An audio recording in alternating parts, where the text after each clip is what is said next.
Good evening and welcome to Savage Universe. I'm J-M, and I am very excited to have Tracy with us again to talk about the Han Cluster. And this is a very important Han Cluster update because physical products are in Tracy's hands. Tracy, welcome. Thank you. Thank you very much. It's a very exciting time around here, I have to say. I can't even imagine. I mean, you and I were talking a little bit before this. There is something about, writing something, especially a passion project, and getting the layout PDFs and getting the art in. That's exciting, but there is nothing quite like holding physical copies of your brainchild in your hands. Yeah, and knowing that there's going to be hundreds and hundreds of them out there and coming. Yeah. I don't want to the stuff that's coming, I know very specifically what's coming, and it's coming next week. I've got 2,140 pounds, 3 pallets, 67 boxes coming to this location sometime next week. And so I've got a plan. I've got the house cleared out so I can move the boxes in and have a staging area for packing. And I've got pre-cut bubble wrap behind me that you can't see. I've got 150 boxes in the other room that I purchased specifically for this. I've got packing peanuts. I'm ready to go, right? I'm just waiting for it to come in. Now, I put the link in the chat in case somehow you were like, what is a Han cluster? What is Tracy talking about? Go to the pre-order store. You can still pre-order this. It's still available. Do so if you have not done it. I had the pleasure of running the Han cluster plot point campaign as kind of a blind playtest for Tracy. And I got to tell you, we loved it. So yes, Cryptright wants to know, what is a Han cluster? Tell us more. So if somebody's tuning in and somehow has missed the 5 other streams that we've done together, Tracy, and the Savage Universe articles and all of the stuff that you've posted, give people a high-level overview of what the Han cluster is and why they should jump over to the pre-order store and buy it now. So the Han cluster is an optimistic sci-fi setting, and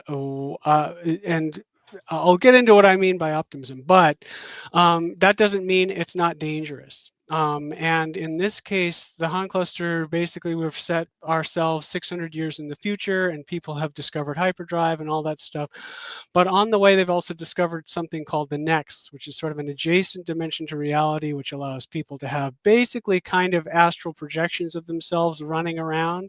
But those astral projections are not incorporeal, they're semi-corporeal. So there are rules involved with this, and very, very well thought out, I think, rules surrounding the Next and how you can get around.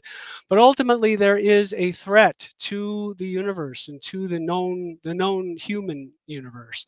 And it's existential, and it's coming through this thing we call the Next. And the plot point campaign called Transcendence is all about the heroes trying to figure out how to stop this alien invasion that's basically sort of insidiously changing everybody's attitude and making everybody more paranoid and more angry and more violent and more frustrated for no apparent reason. But that is also tracked through the color of your Next auras. So you start out sort of blue, although only a few people can see Next auras in color. And then it's transitions to sort of the red shift, right? So it goes from blue to blue-green to yellow-green to yellow-amber. And basically amber is the ultimate place where once your Next aura has turned amber, everybody is beyond repair in terms of how angry and frustrated and violent things are getting. So if you don't repair this problem before then, humanity is going to destroy itself.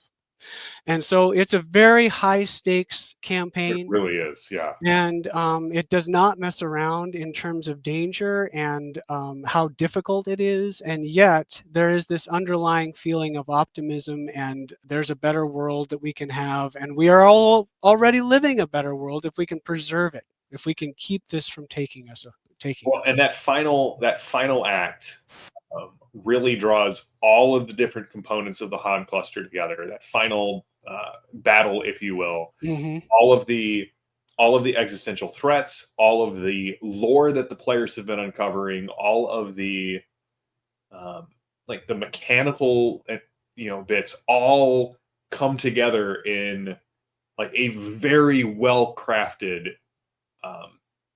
Set piece encounter, basically. set piece encounter, but like crescendo to everything that Yeah. has been building out over the acts and all of the different Savage Tales. It's one of the best endings to a plot point campaign that I have ever had the privilege of running. So like Thank you. it's fantastic. Awesome.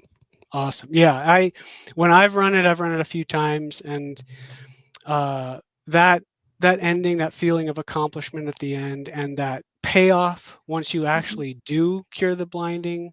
We take some time. We don't just say, "Oh, yeah, you cleared the blinding and everything's fine." No, there's a denouncement and there's an epilogue, and Yeah, there's some time we take to express in game what happens and what it means to the people, that all the people that you've saved. Yeah. And to me, it means a lot.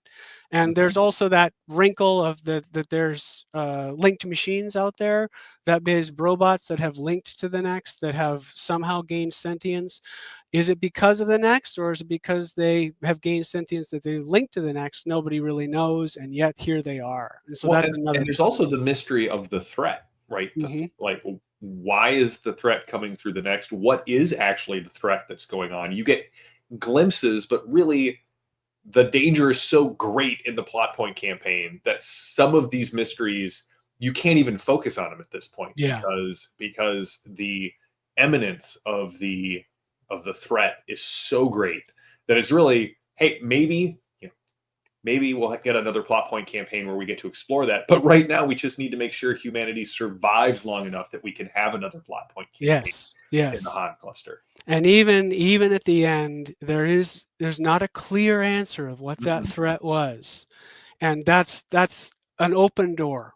Like, that's an intentional open door, not to revisit that threat, but to explore other things that could happen because we've discovered and unlocked the next. And I wanted to leave that open.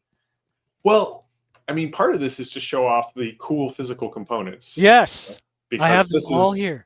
This is an Ace product that is not print on demand. This is something that you really wanted to have as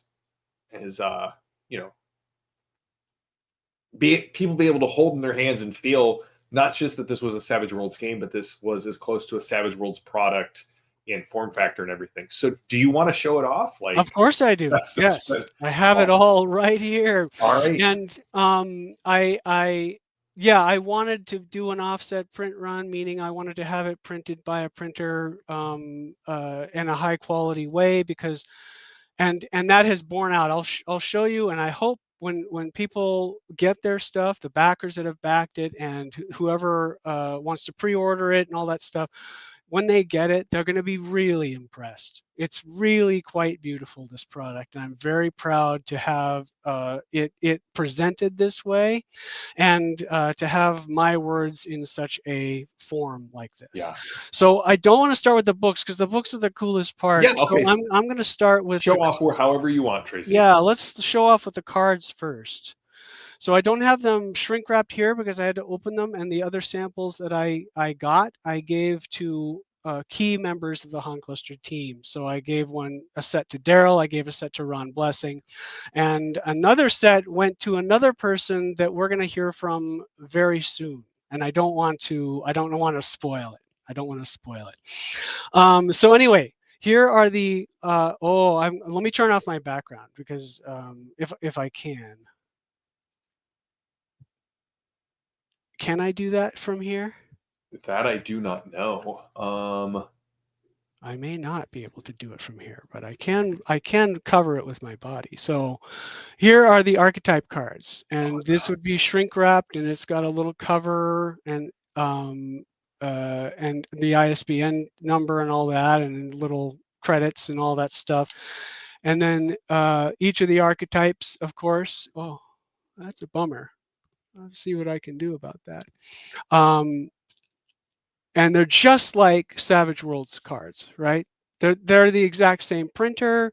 I did the Carl Kiesler and I kind of collaborated to do the layout for these. He created the graphic design, and I created how that design was going to be worked into the cards and So, stuff. Tracy, if I'm interrupt you, if you click on the setting button Oh, okay. and go to visual effects, you should be able to turn it off there. Ooh, I see. I see. None. Cool. Now There you we can go. see the warehouse that's in my house. You see the packing peanuts and bubble wrap here. So yeah, so they're basically just like what you would see in a regular Savage Worlds box, Yeah. and by the I mean, same they do. They printer, look the exact same size, and they fit in the Savage Worlds, you players know, box. cool magnetic Yeah. boxes perfectly. They fit in the sleeves that you got with the 20th anniversary edition and stuff. And yeah, so there are 9 archetype cards. They're the same material, all that stuff. I'm very proud of them. I think they're very They nice. look great. Dink is right. They do look. They look so good.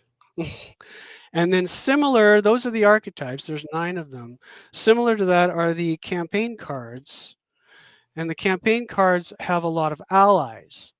And so in the campaign, and J-M knows this, there are Oh, allies in the campaign that you can not only interact with and get to know, which I think was a very important part of a connection slash optimistic oriented sci-fi campaign. You can get to play them at some point, and you can play them independently. Say if you were running Han Cluster outside the campaign, you could just these are fully built characters. Like Haley Preston is a heroic rank character, so she is legally built so that you can play these characters if you want as players, if the GM has something for them to do outside of the campaign, right? yeah. But during the campaign, you'll have a chance to play them for a brief Mhm. time anyway, right? And so there's Haley Preston and Corvo Glantry and Dispatch and all these characters that you meet, the JM knows well, Lieutenant Oh, Gabriel Collins, and some of the people in chat have seen and known well too. And they all have their own personalities, their own things to their own do. stories, their goals. Like they are fully Madeline fleshed Yule out. becomes an important part in the very beginning of the plot point campaign, and she ends up becoming ex-bonded to you, which is a thing in the game. And so we have allies, and then in addition to that, the campaign cards, besides the allies, which we have a bunch of them, we have shift intensity cards. So These are awesome and they're for the very GM. necessary for the. There's the back of them, and these are for the GM to sort of show you what the current shift intensity is. And remember what I said about the Nexor is changing colors, right? So shift intensity 0 means that there's no problem at all. Everything is normal. However, in the Han cluster setting, everything is not normal. Right. Everything starts at least shift intensity 1. So you have a blue X ghost here. Everybody's blue. But here it starts to shift, and it starts to Mhm. go to blue-green, and then to more of a green color as you go through, and a green-yellow, and yellow and amber until when you're at shift intensity 6. They operate kind of like fear levels in the Mhm. sense that they have a negative not to fear rolls but to persuasion rolls It's and harder to taunt rolls interact. and Yeah. and intimidation rolls Yeah. because it's harder to get what you want from people, right? And then below on each of the shift intensity cards, it tells you not only the penalty that you are facing when you're dealing with somebody who's not vivid or all the way blue, or somebody who's immune to the yellow shit, or I'm sorry, immune to the blinding, but a description of what it's like right now. And at shift intensity 6, it's really, really, really, really bad. And then finally, from the campaign card set, we also have AID cards, which are basically the components that you need to sort of collect as you go through the campaign. And when you collect one of these components, the GM can hand it to you and say, congratulations, you have the antibody, you have the isolator, good for you, Yeah. right? And so you can say, I've got this, and it's part of my, it's in my player pool, and you can't take it away from me. Well, and also it helps focus the group once they understand what's going on to go, okay, we know that there are this many components. What do we currently have? Okay, Yes. what leads do we have on what's remaining? Yeah. And Yeah. it does help. Like I said, it just helps focus the group on, hey, here's what's important, and here's what we can do to actually fix things. Yeah, and that was the point, is to find find that balance between discovery and allowing you to sort of move around. And there's plenty of maneuvering ability to change things in the Han cluster as you go, and it depends on what you do, right? But also, I, as a player, really enjoy knowing kind of what I'm supposed to be doing, right? And so I enjoy knowing that there are things, and once I get a thing, if I get a card for it, I know it's important, and I know that this is something that I'm going to have to deal with at some point. Yeah. Right? If it's just a verbal thing, oh, you got the isolator, it's easy to forget it. It's easy to not realize how important it is. And so that's why I included these kinds of things in there. And then we have maps, which are also really cool. So this, just like a Savage Worlds product, is the 24 by 30 inch map that you can get, and it has the cover just like the Savage Worlds product does, and in the back and all that. Yeah. And then this is the Tropics Ball, along with the core map. So the Tropics Ballroom, which is right here, you can see at least most of it. It's super shiny and super cool, and it's got a dance floor, and it's got a dome that's got a break in it and has been crashed through, and there's people invading here trying to do stuff, and there's a fight that happens here. Oh, yeah. Right? It's a pretty dangerous fight, actually. And then this is the core, which is that mysterious end of the campaign. That map is gorgeous, and I love that map. I do too. I'm very proud of it. I won't spoil too much, except that it's a very cool. At the end of the campaign, 2 separate groups have to infiltrate something 3,000 light years apart from each other. Yeah. And then we have the Han cluster and the shock barge map. Nice. Right? Same thing. It's beautiful. These maps, most of these, all except one of the maps, were done by Jason Yuta, who does great maps for. I'm working with Jason right now on a product. He does awesome stuff for Savage Worlds. He did the awesome stuff for me. This is the Shock Barge map, which is also in the Plot Point campaign. So you end up running on Shock, which is a super, super dangerous planet that you have to go to, and then there's a thing that happens here. And then this is the Han cluster map itself, the area map. And I did this one. So this is all me. And this is just allows you to sort of track your progress and know where things are, and use it as a map to discover things and let the GM say, hey, there's cool stuff over here, right? And if you look up close, you see there's hexes on it. And those hexes represent 1 day of travel. So you can kind of do your travel rules in hyperspace. And there's, of course, in the book, there's encounters in hyperspace, and you do the same thing that you do. You draw a card. If you draw a face card, it's going to be an encounter, and there's a table for it, all that stuff, right? And finally, the books, which came a little later while I was at Gamehole, so I didn't get to see them in person right away. So Boof had to open them and approve them for everybody. And these are quite beautiful. Oh, Tracy, that looks fantastic. And if you can see the UV spot on them, so there's Haley's on the UV spot, and so is the logo, and then so is that little kid right there. He's looking at Haley, and I wanted to kind of point him out, because he's kind of looking at Haley, and there's something kind of optimistic and meaningful there in context with what Haley's worried about, which is up here. And if you look carefully, it's hard to see here, it does look like there's a face up there, and there's this basically is the PCs going in that direction, right? So it's beautiful. It's just like the Savage Worlds book, and it has the same paper and all the same kind of quality you've come to expect. And then even though it's not a Savage Worlds book. And then the ribbons are really cool too. Like if you see them there, so this book has the blue, green, and green ribbons Okay. And then, following the shift intensity, right? yep. So I was blue, just, green, and green. And then the HT strip down here on the binding is blue, right, for this book. All things you have to consider when you're printing a book. mm-hmm. And then finally, this is the plot point campaign book, which is amazingly beautiful, I think. Yeah. Oh, gorgeous. As we've talked about before, this is an actual moment in the plot point Uh-huh. campaign, and I found it interesting people's reactions to this cover without knowing that moment, and I'm like, yeah, you're going to have to play to find out what that moment is. Yeah. Because they don't know what's going on and they're intrigued by what's going on, and I'm like, well, it's not pretty.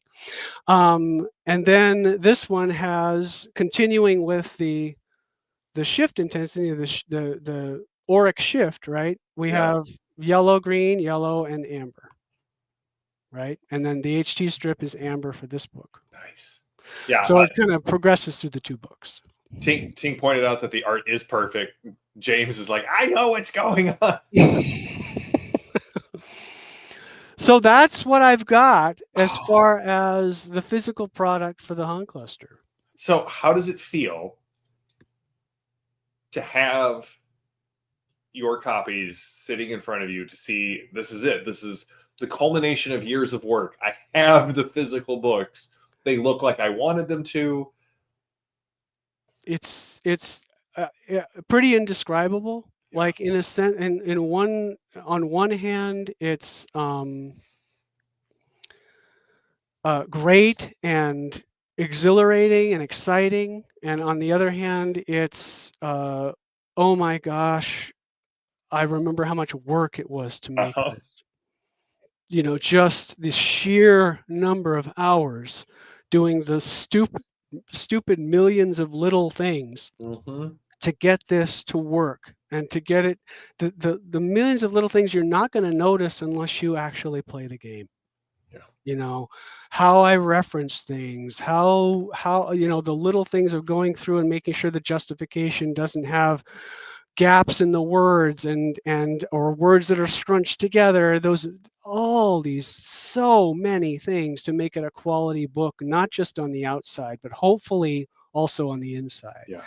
And to have that feeling of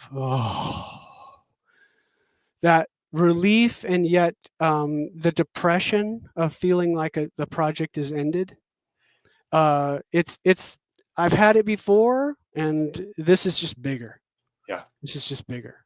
You know. Well, Tracy, at least from my playtest group, we're so excited that this is out now, and that I know. I mean, if you just look at the comments, everyone is very excited about this. So things are going to start shipping here soon.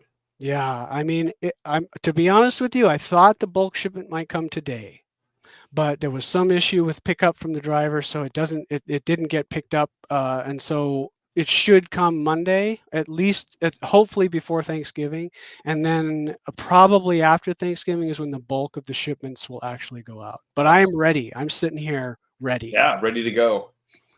Well, Tracy, man, congratulations. Thank you. This is so awesome, and the books look spectacular, and I'm so glad to see them, digitally at this point, through the camera. But like, I'm just so glad that all of this came together, and you got to do the project the way you wanted to do the project, which is huge. Yeah, I sit here and I look at these things and I go, man, is what's inside here worthy of what this looks like? Oh yeah. I As someone who ran the campaign. Because man, this looks great, but Yeah. I want the inside to be just as great. Yeah. And I don't know that it is, but I tried my best. The care and the attention to detail and the passion that you had for this project is evident throughout the book. Cool. Yeah. DM James, absolutely. Crypt right. I play Han Cluster anytime I can. It's great every time. So yeah. Awesome. Awesome. So we have plans. I'm not sure at this point, do you want to hear Yeah, like the what's next for ideas? the? I mean, obviously next is a couple of weeks of paper cuts, everything tasting like glue, and sore muscles from packing all of this stuff and sending it out. But after that, Yes. what's next for the Han cluster? Well, the first thing that's going to happen is now that it's gone through customs, the bulk of it has. The UK shipment is separate, and Yeah. it's on its way. It's on the coast of Africa on the Atlantic side now, so it's coming up, going to the UK, and that will be a much smaller shipment, right? But that's where everybody in the EU will get fulfilled from. So that'll take a little longer than the US shipping will. So it's coming, but you just have to wait a little bit longer. But my point, I suppose, was it's all coming, and the first, I as soon as I paid my tariffs for the U.S. shipment, is when I felt way more comfortable. Okay, I can order art for the next thing, right? Yes.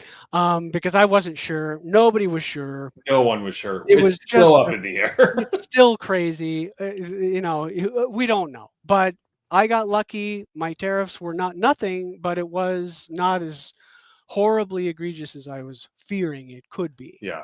And so the next thing is to order some art for an adventure that I've already got that was not written by me, but written by my great friend Mac McCallum, and childhood friend actually. And he wrote this adventure. He's run it with us twice, and it was great. It was great. And so I have it. It's in layout. I just need to finish it, and I need to get art for it, and then we're going to put it on drive through as a this is a thing for the Han cluster, and it explores a little bit of that. What else is out there? I Um, cannot wait. When that gets ready to release, let me know. We'll have you on and we'll definitely chat awesome, about that. awesome. So I think that'll be a couple, maybe a month or two. It'll Okay. probably be the next year, probably January, February when I get it out. Awesome. But that's the plan. And then for the next big thing, I do have a plan. I don't want to talk too much about it because I don't want to promise something that I don't deliver. But I'm pretty solid on the idea that I did the books about the Han cluster, right? Yeah. But I did not do a book about Earth. And Oh. so I want to explore what's happening on Earth at the same time as this is going on. Oh, very cool. So that makes this still relevant, right? Right. Everything Yeah. in here is still relevant to what's happening there, and it will be a smaller, less epic plot point campaign. But I will include one, and I want to explore because there's 20 billion people on Earth and in the Sol system, and I want to know what else is out there, right? What else they're doing, Yeah. and I don't know that yet. I know some. But I don't know a lot, and so I want to explore that and give you another plot point campaign that works with the existing book. So Billy before I Berserker. advance the timeline. Billy Berserker want to know: are you thinking about doing a post dark ending? I really do want to do that. If I do that, it would be a mini campaign and probably wouldn't be a full offset print run book. So I'd do it on drive through, right? Okay. So I think that I do want to do it because I want that. What if you failed the Transcendence plot point campaign? What if we didn't succeed? What And happens? what happens? Yeah. And I want to show you why this is an optimistic setting. Yeah. Because here's how dark it could actually go. Yes, here's Yeah. how dark it can get, and Yeah. yet there is still hope, Yeah. right? Oh, So yeah, that's the plan for the future, at least so far, and the near future. I'm pretty solid on that. Yeah. Oh, Tracy, this is fantastic. Congratulations again. Thank you very much, and thanks for having me, and thanks to Oh, of course. everybody who's backed. And again, the pre-order store is open. We're going to have plenty of inventory. So if you were unsure about getting it early on because you weren't sure whether it was actually going to happen or if tariffs were going to get in the way, it is in the US now. So feel free to go to the backer kit pre-order store and order it because it's going to be shipping very, very soon. Awesome. Well, everyone, that's it for Savage Universe for the month, at the very least, because next week in the US is Thanksgiving. So I hope everyone has a wonderful Thanksgiving. Tracy, congratulations again. As Billy put it well. We all support it. Thanks for all the hard work. Like, yeah, Well, the Han thank Cluster is a you. labor of love, and it clearly shows. Thank you all for supporting me, and thanks, J-M, for having me on so often and letting me talk about it. I really enjoy talking about it. Yeah, Tracy and I talk a lot about the Han Cluster on Discord. Like we have some good back and forth there. Well, everybody, until next time, go out and play some Savage Worlds.